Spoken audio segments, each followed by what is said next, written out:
салому дуруди бепоён ба кулли мухлисони барномаи дар шабакаҳои иҷтимоӣ. Фирдавси Хурсанд топ хабарҳои варзиширо мегӯяд. оғоз мекунем.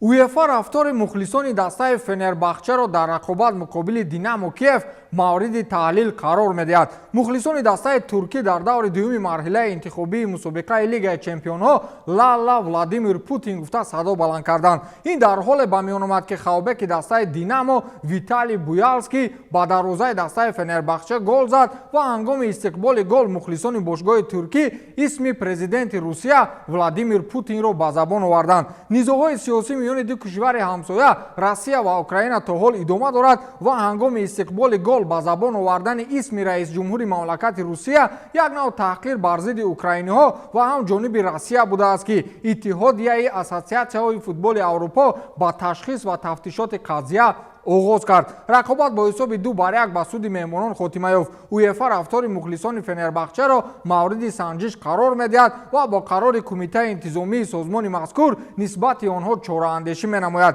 Чанде қабл бозии баҳсноки дигар миёни мунтахабҳои Русия ва Украина дар мусобиқаи чемпионати Аврупо оид ба футболи хурд миёни ҷомеа дар шабакаҳои маҷозӣ сару садоҳои зиёдеро ба миён оварда буд.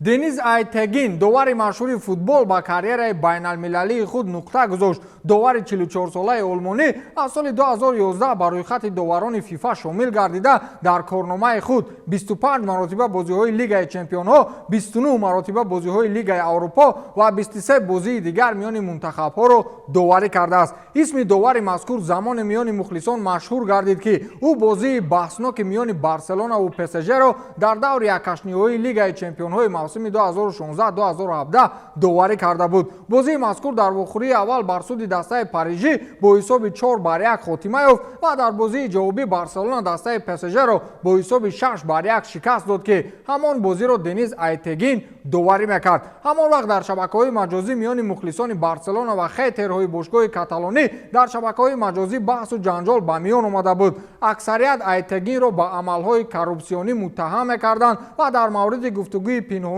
ӯ бо бошгоҳи Каталонӣ нисбати харидани ҳисоби бозӣ ҳарф мезаданд. Агар ин ҳақиқат дорад, пас мухлисони Барселона ҳамдардии моро қабул кунед. Раҳмат барои ҳамаш легендаи Барселона Дениз Айтегин.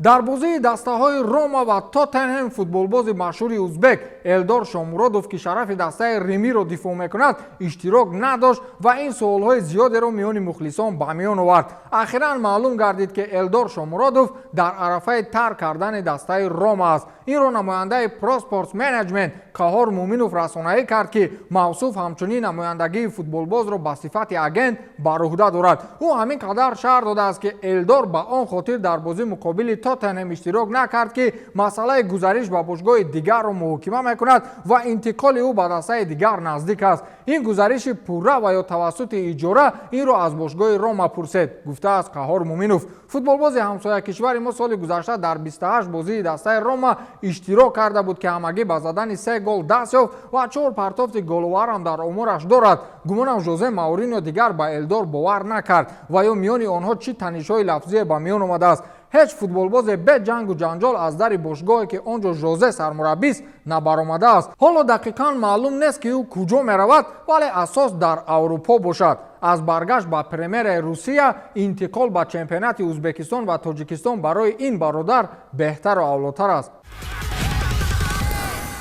Бернардо Силва гумонам ахиран ҳис кард, ки Манчестер Сити ҳеҷ гоҳ дар Лигаи Чемпионҳо ғолиб намешавад. Чанд соли охир метавон ба чунин гумон такя намуд, ки Сити воқеан рӯҳияи чемпионӣ дар мусобиқаи мазкурро надорад ва ба қавле Ҳоланду, Дебрюне аксу ҳатто агар худи Гвардиола ба майдон барояд, суде нест. Ба иттилои пойгоҳи хабарии Барса Универсал дар такя ба расонаи хабарии Элекупе, агенти нимҳимоятгари португалӣ номзадии футболбозро ба грандҳои испанӣ, Реал ва Барселона пешниҳод кардааст. гуфта мешавад, ки худи футболбоз воқеан хоҳиши тарк кардани дастаи шаҳриҳоро дорад ва инам дар ҳолест, ки соҳибмулкони иттиҳод ба фурӯши бозингар ҷавоби рад доданд ва муқобили хоҳиши Бернардо Силва ҳастанд. ҷониби Сити дар ин маврид чунин мавқеъ дорад, ки ҳар дастае агар хоҳиши харидории Бернардоро дорад, маҷбур аст, ки аз 80 то 100 миллион евро пардохт намояд. ҳоло на Реал ва на Барселона интиқоли футболбози мазкурро шаҳр надоданд ва Жорже Мендеш ҳам ба рӯзноманигорон камерон дар ин хусус даҳон боз накард, вале Бернардо Силва аллакай ҳамдастаҳояшро огоҳ намуд ки дар арафаи тарк намудани даста аст. ӯ мавсими гузашта ба задани 8 гол даст ёфта буд ки баъзе ҳамлагарони нобиғаи чемпионати Фаронса ин қадар гол надошт. бо чунин нарх Реалу намедонам, вале Барселонаи дар нохуна камбағал иқтидор дорад. Неймарро 5 сол пушти панҷара мекашанд. ӯ ва намояндаҳояшро ба иттиҳоми қаллобӣ муттаҳам доранд ва агар ин овозаҳо тасдиқи худро пайдо кунанд, пас Неймар ба 5 соли зиндон маҳкум мешавад. Ширкати DIS футболбози дастаи ПСЖ Неймар волидайни футболбози мазкур дар симои падараш ки намояндагии ӯро бар зимма дорад ва президентҳои собиқи дастаи Барселона Хосе Бартомеу ва Сандро Росселя, ҳамчунин собиқ директори дастаи Сантос Одилио Родригесро барои қаллобӣ дар мавзӯи трансфери Неймар гунаҳгор донист ва ба суд шикоят бурд. гуфта мешавад ки ширкати DIS соли 2009 вақте ки Неймар ҳанӯз дар Сантос буд, дар 40% даромад аз ҳисоби гузариши ӯ ба Барселона манфиатдор буд. ширкат иддао дорад ки то ҳол аз ҳисоби гузариши мазкур маблағеро ки ба ӯ тааллуқ дошт нагирифтааст ва аз дастаҳои Барселонаву Сантос ва ҳамчунин худи футболбозу агенташ ҷубронпулӣ ба маблағи 150 миллион евро талаб дорад. DIS ва прокуратура бар он назаранд ки Неймар ва падараш бо дастаи Барселона бо ҳуҷҷатҳои қалбакӣ шартнома бастанд. прокуратура чунин хулоса дорад ки Неймарро ба муҳлати 2 сол аз озодӣ маҳрум намояд ва маблағи 10 миллион евро ҷубронпулӣ супорад. вале ширкати иддаогар бар он аст ки футболбозро муддати 5 сол аз озодӣ ва ҳамин қадар соли дигар аз бозии футбол маҳрум созанд. агар ин шикоят қонунан тасдиқ шавад, пас трансфери Неймарро ба зиндон мунтазир бошед. ягона ҷое ки Неймар дигар нақши сояи Месси ва Мбапперо бозӣ намекунад. хайрият ки Александр Кокорин ва Павел Мамаев аз маҳбас озод шуданд, вагарна Неймарро дар зиндон сояи яке аз онҳо мегуфтанд.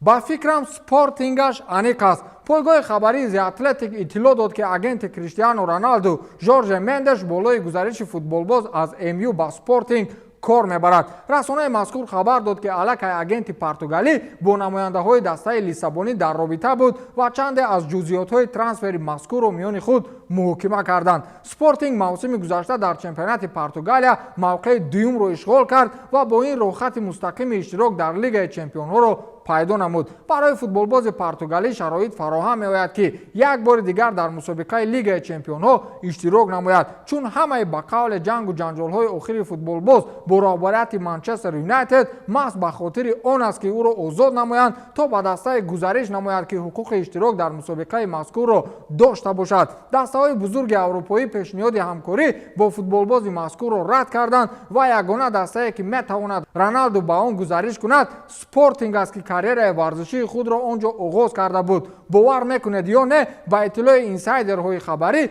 ҳатто сармураббии дастаи Спортинг Рубен Аморим ба гузариши Роналду зид баромадааст. ба андешаи ӯ омадани футболбоз ба Спортинг фазои дастаро вайрон мекунад ва баръакси ҳол аз нигоҳи иқтисодӣ маблағи калони пулиро ба хазинаи бошгоҳ ворид месозад. ана ҳамин хел дӯстон, баъд меҳровари кишвар мегӯяд Роналду ба хотири садоқат ба дастаи аввали худ меравад то корномаи варзишиашро хотима диҳад. не, ягон хел садоқат аз футболбозе ки ба голзании ҳамдастааш ғамгин мешавад интизор нашавед. ӯ ба хотири иштирок дар Лигаи Чемпионҳо рафт ки Спортинг ин мавсим ҳаққи иштирокро дорад. ба ҳамин тамом, то дидор, хайр.